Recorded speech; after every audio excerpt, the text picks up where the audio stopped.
Existentialism. Have you ever heard of it? Existence precedes essence. Ito yung hinahanapan mo ng kahulugan, yung mga bagay-bagay and pangyayari kahit na wala naman talaga. Hinahanapan mo ng purpose ang life.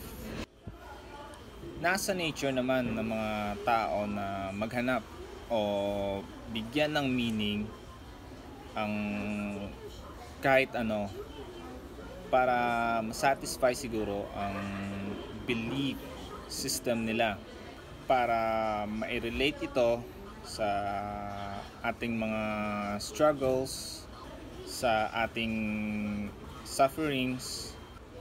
Ang example nito ay yung nag-viral dati na deep sea angler, kung naaalala nyo pa yon. Binigyan natin yon ng kung ano-anong meaning, conspiracy theories, drama, and memes.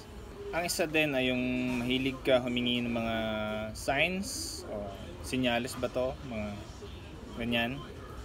Sa science, ang meron lang is cause and effect and reason. Yun lang.